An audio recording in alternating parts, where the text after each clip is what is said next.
Witajcie! Dzisiaj w pozytywnej kuchni modro kapusta, czyli śląska kapusta czerwona z dodatkiem przysmażonego boczku i cebuli, zaprawiona delikatnie octem z dodatkiem soli i pieprzu.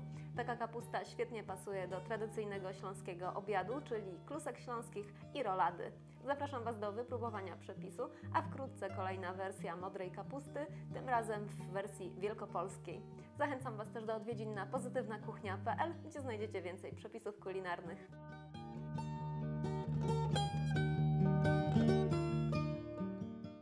Przygotowanie modrej kapusty zaczynam od jej poszatkowania.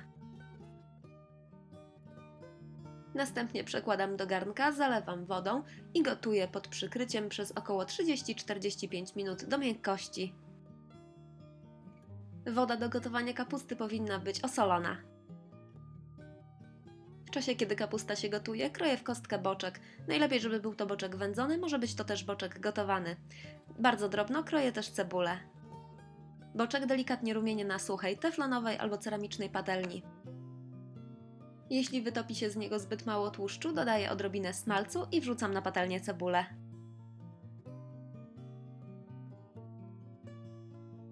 Mieszam wszystko razem i szklę cebulę na niewielkim ogniu. Kiedy cebula się zeszkli, na patelnię wrzucam odcedzoną, ugotowaną do miękkości kapustę. Mieszam całość i podsmażam jeszcze przez około 5-10 minut. W czasie podsmażania doprawiam kapustę solą, cukrem i pieprzem.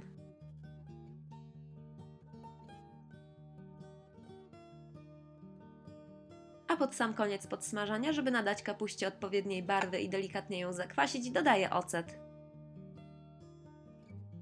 Jeszcze raz dokładnie mieszam i podaję śląską modrą kapustę na ciepło. Życzę Wam smacznego i zapraszam po więcej przepisów na pozytywnakuchnia.pl.